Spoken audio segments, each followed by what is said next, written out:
ऋषि भय उद्धव सूर शरीर। जब इस ज्ञान का प्रचार राजा जनक जो थे उन्होंने इस ज्ञान को अपने हृदय में जानने के बाद में इस ज्ञान का प्रचार नहीं किया, उन्हें अगले जन्म में जाकर के कबीर दास के रूप में धरती पर आना पड़ा। जब इस ज्ञान का प्रचार किए तो उनका जाके कल्याण हुआ। और जो सुखदेव मुनि थे राजा परीक्षित को ज्ञान देने के बाद में वह भी अपने तक ही सीमित रखे। उन्हें भी शरीर पूरा करने के बाद संसार में आकर के कबीर जो थे गुरु नानक देव जी के रूप में संसार में आना पड़ा। जब उन्होंने प्रचार किया उनका भी जाके कल्याण हुआ। जो वाल्मीकि जी थे उन्होंने इस ज्ञान का प्रचार नहीं किया, उन्होंने भी तुलसीदास के रूप में धरती पर आना पड़ा। जब इस ज्ञान का प्रचार किए तब जाकर उनका भी कल्याण होता है। और इसी प्रकार से उद्धव जी थे जो भगवान श्री कृष्ण के अंग संग रहते थे, उन्होंने भी इस ज्ञान का प्रचार नहीं किया, उन्हें भी शरीर को धारण करना पड़ा सूरदास के रूप में। जब इस ज्ञान का प्रचार किए उनका भी कल्याण हुआ। इसलिए हमें सभी को इस ज्ञान के प्रचार की अति आवश्यकता है।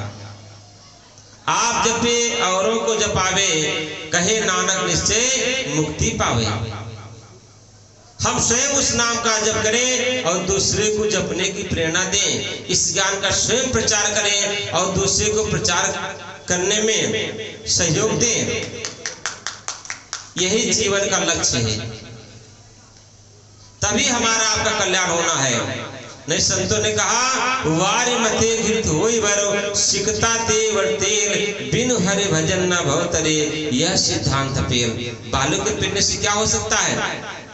हो सकता बालू के पीने से तेल निकल आए, और पानी के मथने से हो सकता है उसमें मक्खन निकल आए। लेकिन कहा कि बिनु हरे भजन न भवतरे, यह सिद्धांत पेल। बिना भगवान के भजन के हमारे जीवन में जो कल्याण का मार्ग है वो प्रशस्त नहीं होगा। इसलिए संतों ने कहा है न सुखी कोई वेद पुराण पढ़े, न सुखी कोई ऊंचे चिनाए अटा, न सुखी कोई वन में वास किए, न सुखी कोई शिशिर बढ़ाए जटा।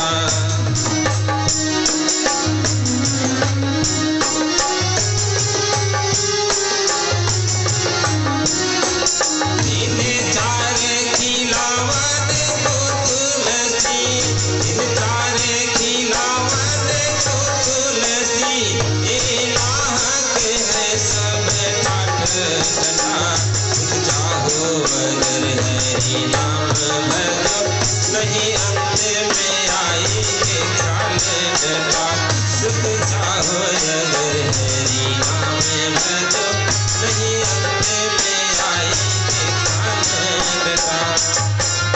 क्या कहा? न सुखी कोई वेद पुराण पढ़े। कोई व्यक्ति वेद पुराण शास्त्रों को पढ़ करके विद्वान तो बन सकता है, भागवताचार्य बन सकता है, महामंडलेश्वर बन सकता है, समाज में प्रतिष्ठित व्यक्ति बन सकता है, लेकिन सुखी नहीं हो सकता है। और कोई व्यक्ति चाहे ऊंची ऊंची कोठी महल बना ले, एक ने हजारों लाखों कोठी महल बना ले, यहाँ तक सोने के महल बना डाले, हीरे मोती जड़वा दे महलों में, फिर भी सुखी नहीं हो सकता है। और कोई व्यक्ति इन सारी माया मोह झंझटों से परेशान होकर के जंगल में तपस्या करने के लिए चला जाए, फिर भी सुखी नहीं हो सकता। और कोई जटाजूट राग ले बड़े बड़े तीर्थों में भ्रमण करने लगे, फिर भी सुखी नहीं हो सकता है। तुलसीदास कहते हैं सुख चाहो अगर हरि नाम भजो, नहीं तो अंत में आके काल लटा। वो जो हरि नाम है उसका बोध उसका ज्ञान और उसका क्रियात्मक बोध हमारे यहाँ पर जो हमारे संत महात्मा है श्री सद्गुरु महाराज की कृपा से एक भक्त के हृदय में कराते हैं। जब तक उस भगवान के नाम को नहीं जानेंगे, भगवान के वास्तविक जो नाम है, अभी नाम की चर्चा आप सुन रहे हैं, जब उस नाम के बारे में नहीं जानेंगे वह कौन सा नाम है। शास्त्रों के अंदर वर्णन मिलता है 52 अक्षर माया माही तामे सतनाम नाही नाही नहीं। 16 स्वर 36 व्यंजन में वह नाम नहीं आता है। वह एक ऐसा परमात्मा का नाम है, अव्यक्त नाम है, वाणी से परे है, जिसके लिए रामचंद्र मार्ग में आता है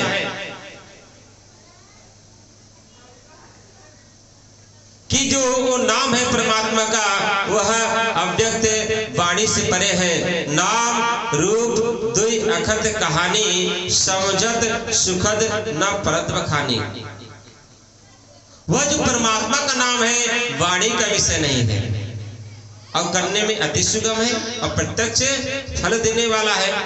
भगवान श्री कृष्ण कहते हैं, हे अर्जुन, राज विद्या राजगुह्यम परम पवित्र इदम उत्तमम प्रत्यक्षा धर्मम गम्यम सुसुखम कर्तुम अभ्यम। हे अर्जुन, वो ऐसी विद्या है जो सभी विद्याओं की राजा है, करने में अति सुगम है, गोपनीयों का भी गोपनीय है, लेकिन प्रत्यक्ष फल देने वाला है। जब तक उस विद्या का ज्ञान नहीं होगा, आज हम आप बहुत सारे पूजा पाठ कर्मकांड सब कुछ कर रहे हैं, लेकिन भगवान राम क्या कहते हैं? भगवान राम माता सबरी को समझा रहे हैं,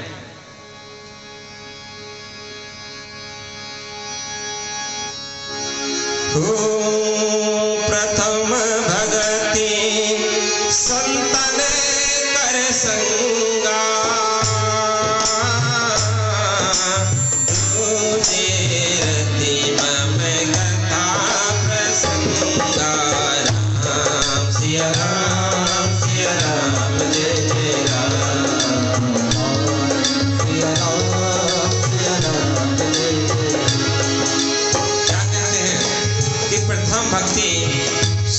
प्रसंगा तुझे रत्न में कथा प्रसंगा गुरु पद पंकज सेव्या।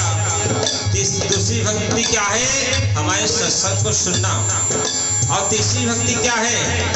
जो हमारे शास्त्रों में सदगुरु की महिमा गाई गई है उनकी सेवा करना। और चौथी भक्ति क्या है? सदगुरु का गुणगान करना, सत्संग का प्रचार करना। ये 4 प्रकार की भक्ति जो हमारे अंदर आ जाती है, तो जो 5वीं भक्ति है, जिस भर्गो ज्योति का वर्णन हमारे शास्त्रों के अंदर आता है, उस भर्गो ज्योति का ज्ञान हमें संतों के द्वारा मिलेगा।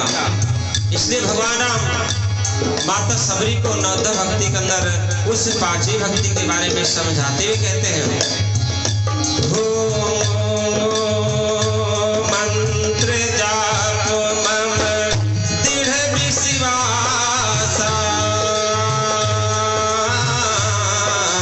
पंचम भजन सुमेध प्रकाशा।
इस प्रकार से जो शास्त्रों में भर्गो ज्योति का ज्ञान हमारे हृदय के अंदर हो जाता है, सदगुरु महाराज की कृपा से उसके बाद में हमारे जीवन में जो छठी भक्ति है वह उस परमात्मा के नाम को जानने से होता है। हमारा जो मन है नियंत्रण होने लगता है, तो स्वतः हमारे मन में संतों के प्रति प्रेम पैदा होने लगेगा। हम संतों में ही उस परमात्मा का ही दीदार करने लगेंगे। सातम मोह में सब जब देखे मोती अधिक संत कर लेखे, कि मुझसे अधिक संतों को देखो। और अष्टम यथा लाभ संतोषा, सपने नहीं देखे परदोषा।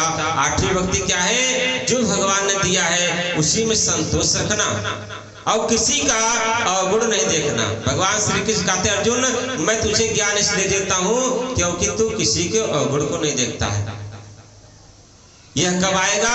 जब हम उस प्रभु के नाम को जान करके भजन सुमिरन करेंगे। यह केवल कहने से नहीं आएगा। और नवम सरल सब सोई छल हीना, मम भरोस हिय हर्ष न दीना। मनुष्य अपने हृदय के अंदर जो छल कपट है कब त्यागेगा? जब उसका मन निर्मल होगा। लोग कहते हैं मैं तो छल कपट को त्याग दिया हूं, या मैं जो है बहुत संतोषी हूं। लेकिन भगवान राम क्या समझा रहे हैं?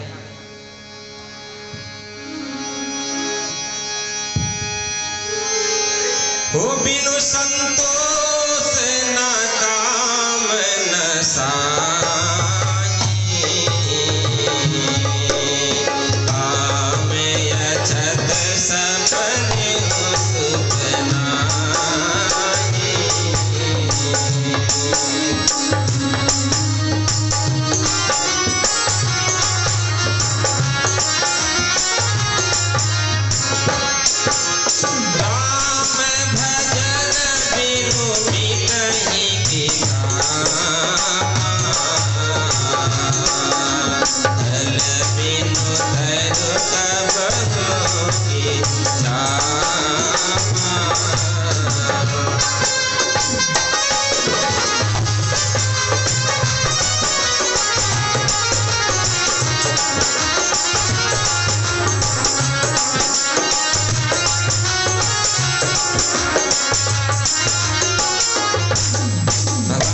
समझा रहे हैं, बिनु संतोष न काम न साई, अब काम अछत सपने सुख नाही। बिना संतोष रूपी धन के हमारे जीवन में इन कामनाओं का नाश हो ही नहीं सकता है। वह संतोष रूपी धन क्या है? राम भजन बिन मिटई के कामा। बिना भगवान के भजन के हमारे अंदर कामनाओं का नाश हो ही नहीं सकता, यह संभव है। जैसे बिना जमीन के पेड़ नहीं उग सकता है, इसी प्रकार से बिना भगवान के भजन के संतोष की प्राप्ति हो ही नहीं सकती है। गज धन वाज धन और रतन धन खान, जब आवे संतोष धन सब धन धूर समान। संसार सारे प्रकार रतन धन खान मिल जाए, वह नाम रूपी धन जो है जो संतों के द्वारा प्राप्त होता है। इसलिए हम लोग परम पूज्य महात्मा जी को सुनने के लिए आए हुए हैं, तो आगे एक भजन होगा। उसके बाद हमारे परम पूज्य महात्मा जी उपस्थित हैं, बहुत दूर से हरिद्वार नगरी से चल के आए हुए हैं। उनके बहुत ही मार्मिक सुंदर विचार का हम लोगों को सुना। आज उनके द्वारा बहुत सारी मार्मिक बातें को सुनने को मिलेगा, इसलिए एक भजन होगा। उसके बाद में परम पूज्य महात्मा जी अपने विचार सुनाएंगे।